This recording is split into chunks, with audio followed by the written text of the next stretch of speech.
beginning to ask. You know those moments where you're like, ugh, I wish they'd stop doing this? Yep, it's time to highlight those moments in video games. Did I ever tell you the definition of insanity? Welcome to WatchMojo.com, and today we're letting out our thoughts on the top 10 video game cliches. Sometimes I poke through crates too, for extra credits. Number 10, one-line villagers. Starting off our list are all the times we visited towns where the citizens only had one-track minds. I used to be an adventurer like you. Then I took an arrow in the knee. You know if this was reality, you would most likely hightail it out of the town, since that would almost certainly seem like everyone that lived there was either insane or part of some sort of satanic cult. Not helping the case are the other villagers who pretty much just stand around and do nothing. I like swords. Welcome to Corneria. I like swords. Welcome to Corneria. I like swords. Number 9, only you are competent.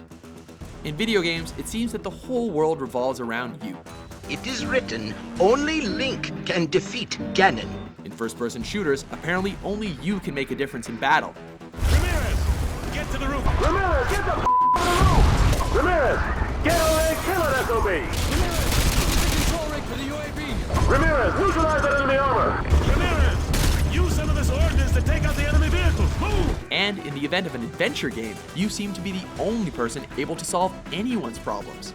Bonus points if you're a child because, sending a child to save the world is totally the best plan ever.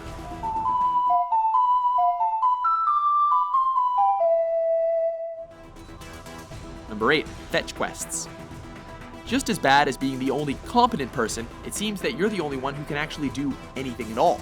Christ! Go here, go there, fetch this, rub me a bath.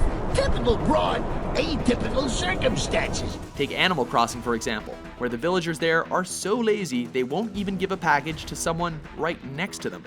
Or you could take the even more creepy approach in Mass Effect, where you pick up quests by eavesdropping. Oh right, so you just happen to be speaking about that in the presence of the Defender of the Galaxy. Right.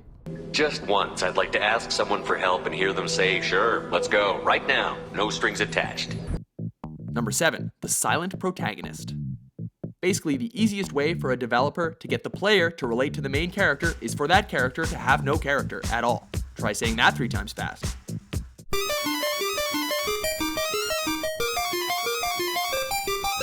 Even though you can't say a word, apparently every single NPC around you seems to understand what you need.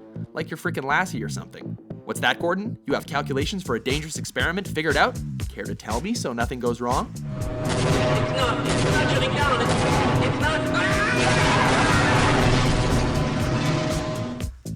Number 6, QuickTime events, aka press X not to die. Best described as a developer's lazy day button, because apparently trying to create some sort of dramatic action sequence is not as engaging as a one-button press. Those are called QuickTime events, says Pillock's boss, and they're the worst idea in the world. I know it's the best idea in the world, says Pillock, so I'm just going to make a load of those instead of boss fights, and the final climactic level will just be an extra long sequence of them because trying to be creative makes blood come out of my nose. It wasn't revolutionary when Dragon's Lair did it, and it sure as hell hasn't really changed. And by the way, Rise, taking out the actual on-screen button and changing it to a highlighted color doesn't make it any less of a QuickTime event. You're not fooling anyone. Now you burn, Roman! Number 5, random animals have wallets. The bard, having slain the random wolf, found that it had digested not only the contents of a small treasury, but also various household goods. Now, think about this one carefully. Why is it that some random wolf is carrying around some spare change and a suit of armor that he can't wear? Yes, I know. I have no idea why these random animals are carrying 148 kill and a magic fire ring.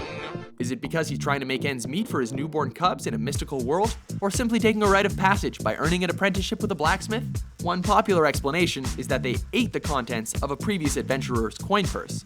But nobody's really buying that, are they? You'd be surprised. I find all kinds of things inside these beasties. Did I ever tell you about the time I killed this rat and out popped an entire chest? Number 4, regenerative health. So, since when did everyone become Wolverine? In 2001, the health pack industry, preposterous though it was, slowly started to become obsolete when it was discovered that the best practice for healing a sniper rifle round to the chest was just to sit next to a wall for a couple of seconds. Just a tip, if you suffer catastrophic trauma, hiding in a corner is probably not the best solution. Granted, a box of gauze and band-aids shouldn't technically repair broken bones either, but there's crazy, and then there's lazy. What was that? Surprising. Surprising that it what? Surprising that it didn't kill him. But a magnetic repulsive field around one's body can come in handy. If it doesn't kill you. A fair point. Number 3, invisible walls. Oh, the shock of walking off your path of destiny, only to find that you can't really move past whatever this is. Whether you're trying to desert your fellow soldiers on the battlefield, or simply trying to take a shortcut off the racetrack, invisible barriers are always there to literally halt the illusion of freedom dead in its tracks. Even more frustrating are chest-high barriers that can't be climbed over, because an alien invasion is no problem, but a wall that's higher than my nipples, that's no dice, bro. Number 2, exploding barrels. You know, if I was ever to start a business in the video game world, I'd probably be a wholesaler of explosive barrels.